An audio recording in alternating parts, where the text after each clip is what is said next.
Assalamualaikum warahmatullahi wabarakatuh. Saya Rizky Ramdhani, mahasiswa Teknik Elektro kelas C, akan menjelaskan tentang sedikit menjelaskan tentang dioda Zener.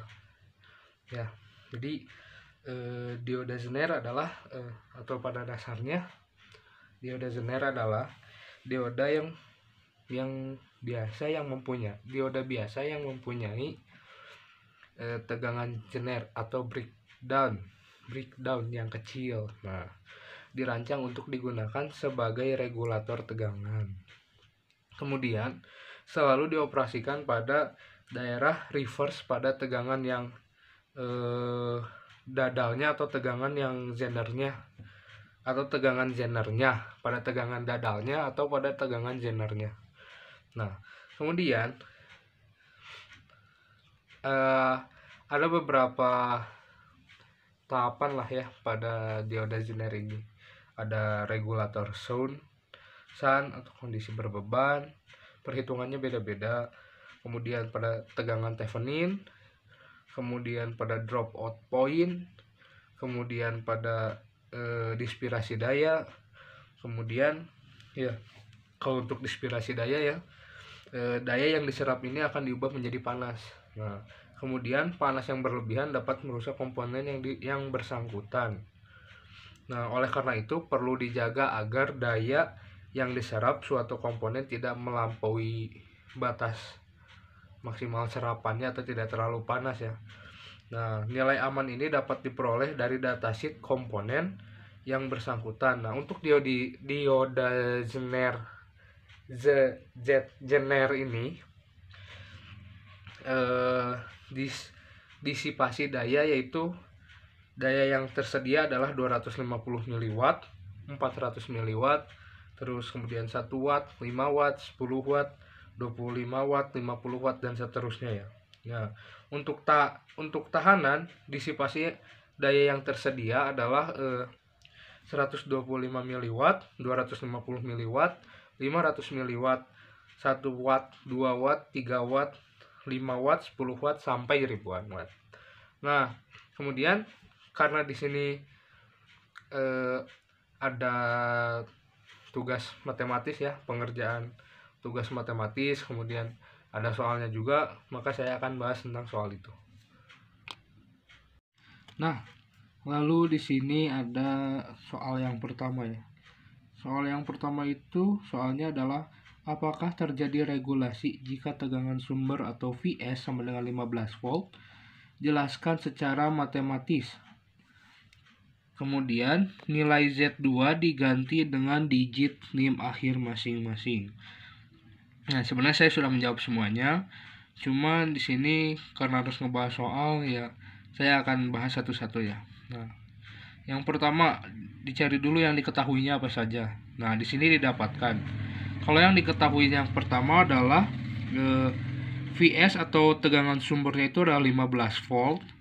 Kemudian tegangan Z1-nya adalah 6 volt dan tegangan Z2-nya adalah 6 volt juga, karena harus sesuai dengan digit akhir NIM. Kebetulan NIM saya belakangnya 6. Nah, kemudian RS-nya adalah 300 ohm, RL-nya adalah 1000 ohm. Nah, sudah diketahui semuanya, maka dicari dulu Vout. Nah, Vout atau sumber keluaran, tegangan keluaran. Nah, di sini cara mencari Vout adalah VZ1 ditambah VZ2 sama dengan VZ1-nya kan 6 volt ditambah VZ2-nya 6 volt juga. Jadi hasilnya 12 volt. Nah, kemudian sekarang mencari IL-nya. Nah, kalau rumus untuk mencari IL adalah Vout per RL. Maka Vout-nya sama dengan 12 volt, RL-nya adalah 1000 ohm. Nah, maka hasilnya adalah 12 miliampere.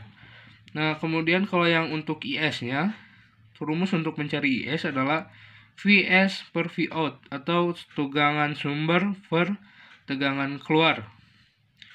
Nah, dibagi RS. Nah, di sini Vs-nya atau tegangan sumbernya adalah 15 volt. Kemudian tegangan keluarnya adalah 12 volt ya. Nah, kemudian dibagi 300 ohm. Ya, dibagi 300 ohm. maka hasilnya adalah 15 dikurangi 12 sama dengan 3 dibagi 300 sama dengan 0,01 ampere atau 10 miliampere.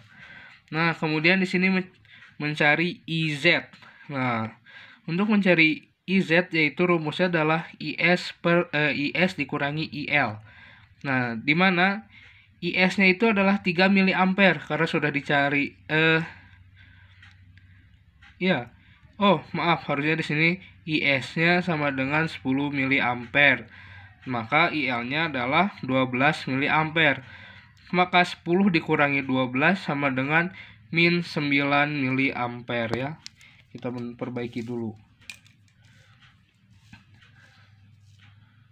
Mana tadi? Nah, ini harusnya bukan 3 tapi 10 miliampere. Dikurangi 12 maka hasilnya adalah min 2 miliampere. Ya. Kemudian untuk mencari VZ atau tegangan Z sama dengan tegangan Z1 ditambah tegangan Z2 sama dengan 6 volt ditambah 6 volt sama dengan 12 volt. Ya, kemudian mencari VS min atau tegangan sumber min. Cara mencarinya adalah tegangan Z ditambah IL dikali RS sama dengan tegangan Z kan 12 volt ditambah IL-nya 12 miliampere dikali RS-nya 300 ohm, maka hasilnya 7,2 volt. Ya. Nah, dikarenakan IS kurang dari IL, kemudian IZ kurang dari 0, terus VS kurang dari VS min, maka dapat dipastikan tidak akan terjadi regulasi. Karena ketentuan untuk terjadi regulasi adalah harus harus mengikuti syarat-syarat ini ya. Sedangkan yang kita cari tadi syaratnya tidak terpenuhi. Nah, kemudian untuk nomor 2. Nomor 2 adalah jika Z1 dihilangkan, apakah akan terjadi regulasi pada rangkaian tersebut? Nah, jelaskan secara matematis. Nah, maka dijawab, cara mencari Vout dulu. Pertama cari Vout. Vout sama dengan tegangan Z2 atau 6 volt. Karena tadi dari awal Z2-nya sudah ditentukan sesuai dengan digit NIM akhir dan kebetulan NIM saya adalah 6 akhirnya. Nah, kemudian IL sama dengan Vout per RL. Nah, maka karena Vout-nya adalah 6 volt tadi, kemudian RL-nya adalah 1000 ohm tadi. Nah, sama dengan hasilnya adalah 6 miliampere. Nah, kemudian IS-nya. Cara mencari IS adalah VS dikurangi Vout per RS. Nah, VS-nya atau tegangan sumbernya adalah 15 volt. Vout-nya tadi adalah 6 volt, kemudian RS-nya adalah 300 ohm. Maka 15 dikurangi 6 sama dengan 9 dibagi 300 ohm sama dengan 0,3 ampere atau 30 miliampere. Diubah dulu ke miliampere dari ampere ya. Nah, karena IS lebih besar dari IL sehingga IZ lebih besar dari 0, maka akan terjadi regulasi. Nah, pada nomor 2 ini jika IZ1 dihilangkan, maka akan tetap terjadi regulasi pada rangkaian. Ya, karena sudah memenuhi syarat IS lebih besar dari IL sehingga IZ lebih besar dari 0, maka akan terjadi regulasi. Nah, kemudian ke yang nomor 3. Nah, di nomor 3 ini adalah soalnya adalah jika Z1 sama dengan 10 volt, apakah masih terjadi regulasi? Jelaskan secara matematis. Nah, kemudian di sini diketahui dulu sumber tegangannya adalah 15 volt ya. Nah, untuk mencari tegangan keluar atau Vout sama dengan Z1 ditambah Z2. Nah, di mana Z1-nya di sini sudah ditentukan bahwa Z1 di sini adalah 10 volt. Maka Z1-nya adalah 10 volt, sedangkan Z2-nya adalah 6 volt. Maka kalau dijumlahkan 10 tambah 6 sama dengan 16 volt. Itu untuk Vout. Kemudian untuk IL. Nah, IL V out, rumusnya itu V out dibagi RL atau per RL. Di mana V out itu adalah 16 volt ini, kemudian RL sama dengan 1000 ohm ya. Maka 16 volt dibagi 1000 ohm sama dengan 16 miliampere ya. Nah, kemudian untuk IS. IS di sini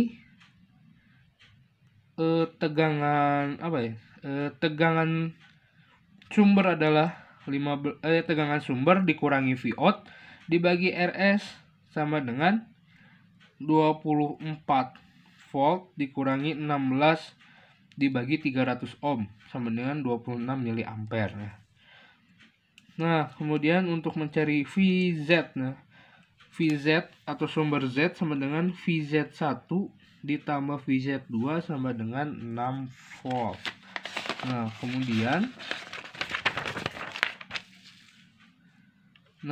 untuk mencari VS sumber tegangan min ini ya. Nah, sumber tegangan min ini berarti. Nah, sumber tegangan min rumusnya adalah VZ ditambah IL dikali RS. VZ-nya itu adalah tadi 16 volt, IL-nya adalah 10 miliampere, kemudian RS-nya adalah 300 ohm, maka sama dengan 6,6 volt ya. Nah, untuk IZ-nya, cara mencari IZ adalah rumusnya IS kurang IL sama dengan 26 miliampere dikurangi 16 miliampere sama dengan 10 miliampere. Nah, maka dapat dipastikan akan terjadi regulasi pada soal nomor 3 ini. Karena IS lebih dari IL, IZ lebih dari 0, dan VS lebih dari VS min. Ya, pada nomor 3 ini akan terjadi regulasi. Nah, kemudian pada nomor 4, soalnya adalah hitung data PZ1 dan PZ2 pada soal nomor 3. Nah, maka saya jawab PZ1 rumusnya itu IZ dikali VZ1. Nah, ini VZ1. IZ-nya adalah 10. Nih, 10 kan. Nah, 10 dikali 10 volt. Mana tadi VZ1-nya? VZ1-nya di sini berapa? 10 volt juga, sama 10 volt. Maka 10 dikali 10 sama dengan 100 miliwatt. Nah, kalau untuk nomor atau pertanyaan untuk PZ2-nya, rumusnya adalah IZ dikali VZ2. Nah, di mana IZ-nya tadi adalah 10 dan VZ2-nya sama dengan 6 volt, maka hasilnya 60 miliwatt ya untuk nomor 4. Nah, ya mungkin cukup sekian penjelasan tentang soal dioda Zener dari saya. Cukup di sekian. Mohon maaf bila ada salah-salah kata. Wabillahi taufiq wal hidayah. Wassalamualaikum warahmatullahi wabarakatuh.